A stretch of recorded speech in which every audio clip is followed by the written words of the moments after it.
Sun travels வடமாகாணத்தில் சட்டபூர்வமான அனுமதியுடன் இயங்குகின்ற visa consultants and ticket agent. உங்கள் பெறுமதியான கடவுச்சீட்டுகள், ஆவணங்கள் போன்றவற்றுக்கு பாதுகாப்பான அனுமதி பெற்ற நிறுவனம் சன் டிராவல்ஸ்.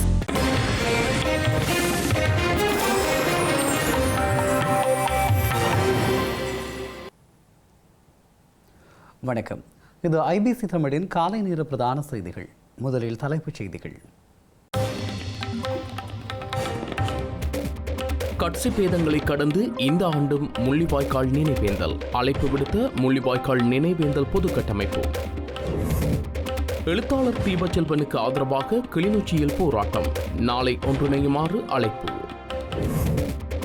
ஸ்ரீலங்கா ஆட்பதிவு திணைக்களத்தின் பெயரிலும் நிதி மோசடி. எச்சரிக்கையுடன் செயற்படுமாறு மக்களிடம் கோரிக்கை. $2.5 மில்லியன் மோசடியின் பின்னணியில் நிதியமைச்சின் செயலாளர் விமல் வீரபன்ச தகவல். கொடைக்கானல் செல்லும் தமிழக முதல்வர். தேர்தல் நிறைவடைந்த நிலையில் பயணம்.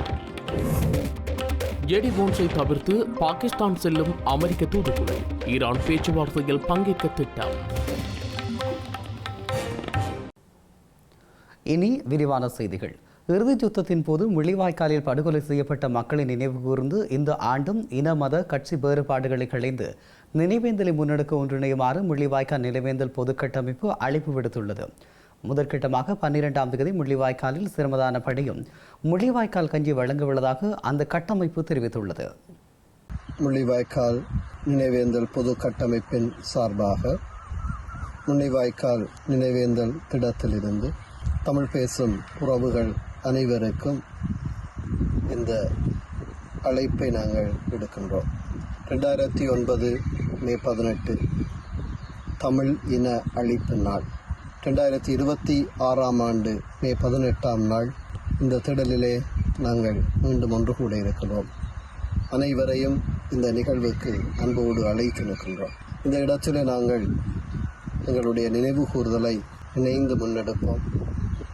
எங்களுடைய குறுகிய மனப்பாங்குகளை கடந்து அனைவரும் ஈழத்தின் மக்களாக தமிழ் இன அழிப்பு செய்யப்பட்ட அந்த நாளை நாங்கள் நினைவு கூற ஒன்று திரள அனைவரையும் அழைக்கிறோம்.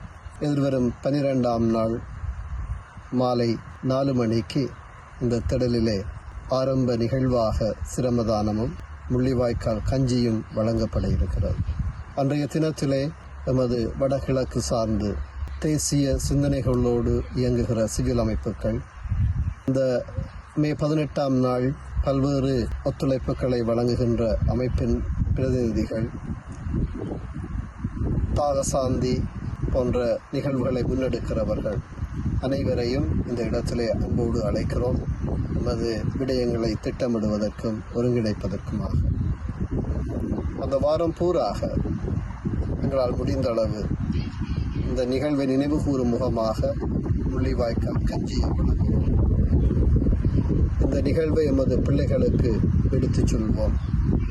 புலத்திலும் பேர்ந்தும் வாழுகிற அத்தனை தேசங்களிலும் வாழுகிற அத்தனை தமிழ் மக்களும் நாங்கள் ஒருங்கிணைவோம்.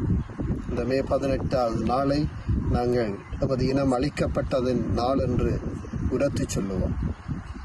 இதில் கொல்லப்பட்ட மக்களுக்காக நாங்கள் இங்கு இணைந்து அஞ்சலி செலுத்துவோம்.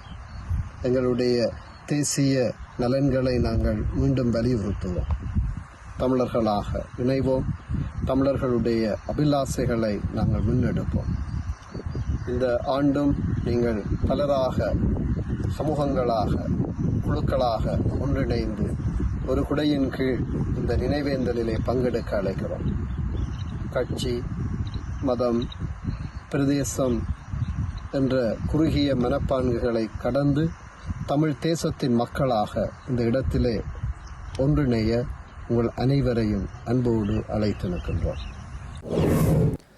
ஸ்ரீலங்கா சுங்க திணைக்களத்தினால் தடுத்து வைக்கப்பட்டுள்ள கவிஞர் தீபச்செல்வன் உள்ளிட்ட எழுத்தாளர்களின் நூலை விடுவிக்க வலியுறுத்தி போராட்டம் ஒன்று மேற்கொள்ளப்பட உள்ளது.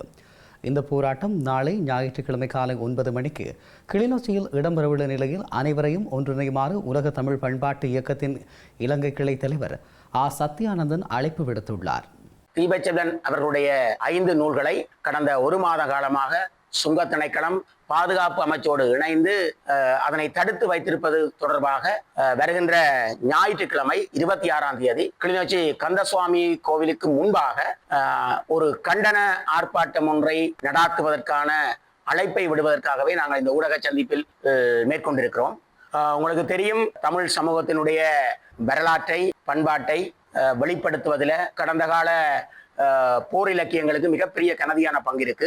ஒரு இனத்தினுடைய அறிவு திரட்சிக்கும் அறிவு மேம்பாட்டிற்கும் எழுத்தாளர்கள், கலைஞர்கள், படைப்பாளிகளுடைய இலக்கிய படைப்புகள் மிகவும் மூலாதாரமானவை, ஆதாரமானவை. அது ஒரு இலக்கிய வரலாற்று மூலாதாரமாகவும் இருக்கிறது. ஆனால் கடைசி இலங்கை அரசு இந்த நூல்கள், தீபச்சனுடைய 5 நூல்களை கடந்த 1 மாத காலமாக தடுத்து வைத்திருப்பதை கண்டித்து நாங்கள் இந்த வருகின்ற ஞாயிற்றுக்கிழமை காலை 9 மணிக்கு கிளிநொச்சி கந்தசாமி கோயிலிலே ஒரு கண்டன ஆர்ப்பாட்டத்தை நடாத்துவதற்கு ஒழுங்குபடுத்தி இருக்கிறோம்.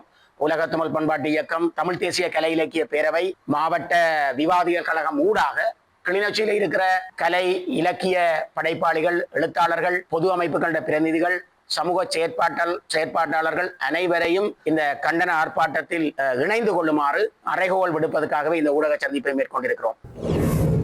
இலங்கையில் நிதி மோசடி சம்பவங்கள் அதிகரித்து வரும் நிலையில் ஸ்ரீலங்கா ஆட்பதிவு திணைக்களத்தினால் இந்த சம்பவம் வெளிச்சத்திற்கு வந்துள்ளது. இதனால் ஸ்ரீலங்கா ஆட்பதிவு திணைக்களத்தின் பெயர் மற்றும் தொலைபேசி இலக்கங்களை பயன்படுத்தி பொதுமக்களின் தனிப்பட்ட தகவல்களை பெற்று நிதி மோசடிகளில் ஈடுபடும் கும்பல் குறித்து அந்த திணைக்களம் பொதுமக்களுக்கு அவசர எச்சரிக்கை விடுத்துள்ளது.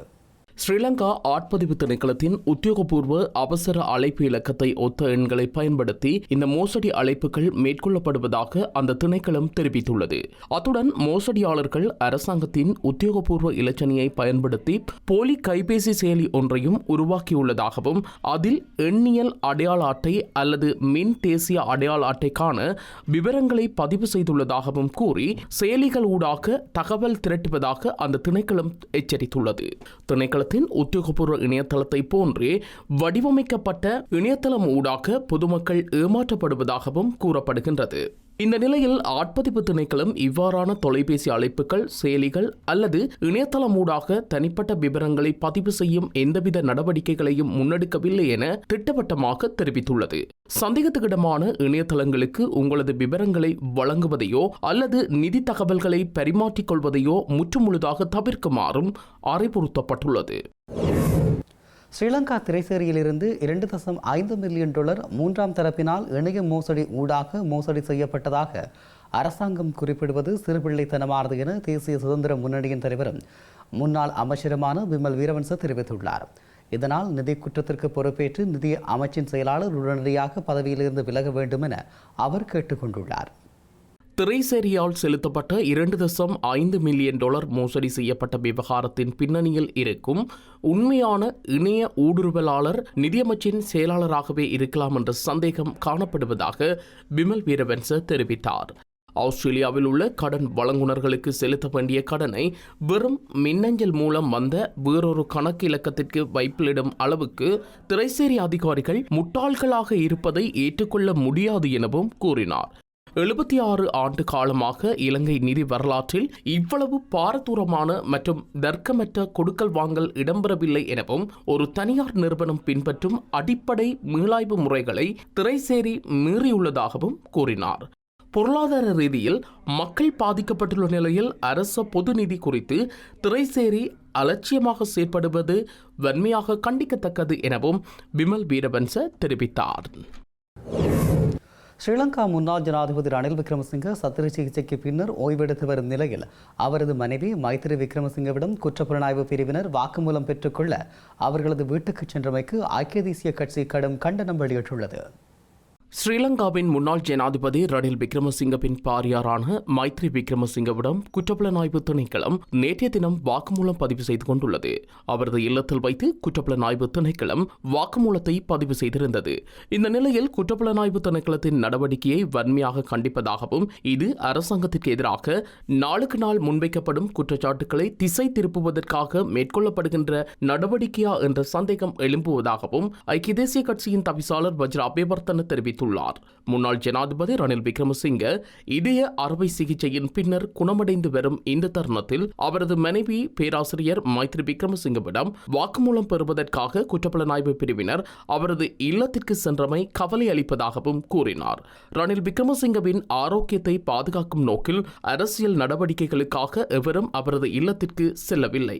தொற்று நோய் அல்லது பிற உடல் நல குறைபாடுகள் உள்ளவர்கள் அவரை சந்திப்பது அவரது ஆரோக்கியத்திற்கு பாரிய அச்சுறுத்தலாக அமையும்.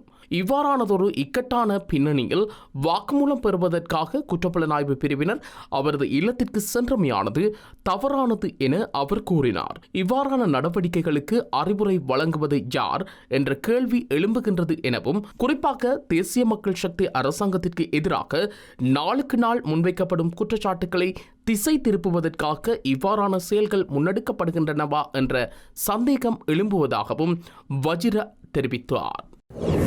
பேராயர் கர்தினால் மல்கம் ரஞ்சித் ஆண்டகை இந்த ஆண்டின் இறுதியில் தனது பதவியிலிருந்து ஓய்வு பெற உள்ளதாக வெளியான தகவல்கள் உண்மைக்கு புறம்பானவை என இலங்கை கத்தோலிக்க திருச்சபையின் பேச்சாளர் அருட்தந்தை ஜூட் கிருஷாந்த் தெரிவித்துள்ளார்.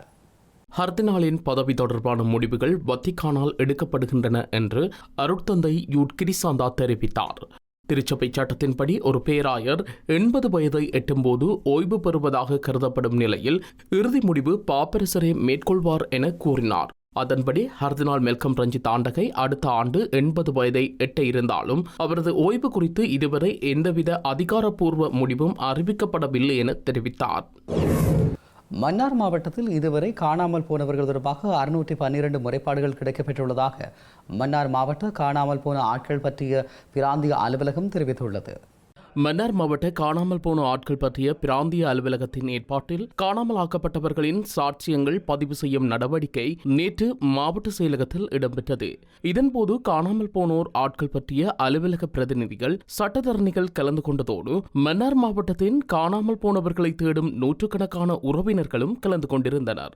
இதன்போது மன்னார் மாவட்டத்தில் இதுவரை காணாமல் போனவர்கள் தொடர்பாக 612 முறைப்பாடுகள் கிடைக்கப்பெற்றுள்ளதாகவும் அவற்றுள் 427 விண்ணப்பங்களுக்கான பூர்வாங்க விசாரணைகள் முன்னெடுக்கப்பட்டுள்ளதாகவும் காணாமல் போனோர் ஆட்கள் பற்றிய அலுவலக பிரதிநிதி ஒருவர் தெரிவித்தார். அவற்றுக்கான இடைக்கால நிவாரணம், காணாமல் போனவர்களுக்கான சான்றிதழ், மரண சான்றிதழ் என்பவற்றை வழங்க உள்ளதாகவும் அவர் கூறினார். தமிழக சட்டசபை தேர்தல் நிறைவடைந்த நிலையில் ஓய்வெடுப்பதற்காக முதல்வர் ஸ்டாலின் குடும்பத்துடன் இன்று கொடைக்கானலுக்கு செல்ல உள்ளார். சட்டசபை தேர்தலில் தீவிர பிரச்சாரத்தில் ஈடுபட்ட முதல்வர் ஸ்டாலின் வாக்குப்பதிவிற்கு பின்னர் கொடைக்கானல் செல்வதை வழக்கமாக கொண்டுள்ளார். இந்த நிலையில் இன்று சென்னையிலிருந்து புறப்படும் முதல்வர் ஸ்டாலின் குடும்பத்துடன் மதுரை விமான நிலையம் சென்று அங்கிருந்து மாலை கொடைக்கானலுக்கு செல்ல உள்ளார். 2019 நாடாளுமன்ற தேர்தலின் போது, 2021 தமிழக சட்டசபை தேர்தலின் போதும், 2024 நாடாளுமன்ற தேர்தலின் போதும் கொடைக்கானலில் தங்கியிருந்த நிலையில் திமுக வெற்றி பெற்றிருந்தது. இந்த நிலையில் தற்போது 2026 சட்டசபை தேர்தலில் தீவிர பிரச்சாரத்தில் ஈடுபட்ட நிலையில் கொடைக்கானல் சென்று தனியார் நட்சத்திர விடுதியில் ஓய்வெடுக்க உள்ளார். இதற்கிடையே துணை முதல்வர் உதயநிதி ஸ்டாலின் ஓய்வு எடுப்பதற்காக தன் குடும்பத்துடன் நேற்று துபாய் சென்றுள்ளார். ஈரானுடனான 2ஆம் கட்ட அமைதி பேச்சுவார்த்தையில் பங்கேற்பதற்காக அமெரிக்க குழு பாகிஸ்தான் செல்லவுள்ளதாக வெள்ளை மாளிகை தெரிவித்துள்ளது.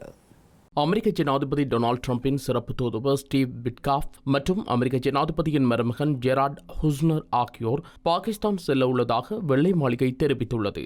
ஈரானியர்கள் பேச்சுவார்த்தை நடத்த விரும்புகின்றார்கள் என வெள்ளை மாளிகையின் பேச்சாளர் ஹரோலினா லீவிட் கூறினார். மேலும் பேச்சுவார்த்தைகள் வெற்றிகரமாக அமைந்தால் அமெரிக்க துணை ஜனாதிபதி ஜேடி வான்ஸும் பயணத்தை செய்ய தயாராக உள்ளதாக குறிப்பிட்டார். இதனிடையே ஈரானிய வெளியுறவு அமைச்சக செய்தி தொடர்பாளர் மற்றும் வெளியுறவு அமைச்சர் அப்பாசி அராக்கியும் பாகிஸ்தானை சென்றடைந்துள்ளார். செய்திகளின் நிறைவாக மீண்டும் தலைப்புச் செய்திகள். கட்சி பேதங்களை கடந்து இந்த ஆண்டும் முள்ளிவாய்க்கால் நினைவேந்தல், அழைப்பு விடுத்த முள்ளிவாய்க்கால் நினைவேந்தல் பொது கட்டமைப்பு. எழுத்தாளர் தீபச்செல்வனுக்கு ஆதரவாக கிளிநொச்சியில் போராட்டம், நாளை ஒன்றிணையுமாறு அழைப்பு. ஸ்ரீலங்கா ஆட்பதிவு திணைக்களத்தின் பெயரிலும் நிதி மோசடி, எச்சரிக்கையுடன் செயற்படுமாறு மக்களிடம் கோரிக்கை. $2.5 மில்லியன் மோசடியின் பின்னணியில் நிதியமைச்சின் செயலாளர் விமல் வீரபன்ச தகவல். கொடைக்கானல் செல்லும் தமிழக முதல்வர், தேர்தல் நிறைவடைந்த நிலையில் பயணம். ஜெடி போன்ஸை தவிர்த்து பாகிஸ்தான் செல்லும் அமெரிக்க தூதுக்குழு. ஈரான் பேச்சுவார்த்தையில் பங்கேற்க திட்டம். இத்துடன் ஐபிசி தமிழின் காலை நேர பிரதான செய்திகள் நிறைவு பெற்றன. உடனுக்குடன் செய்திகளை அறிந்து கொள்ள IBCTamil.com என்ற எமது இணையதளத்தை பார்வையிடுங்கள். வணக்கம்.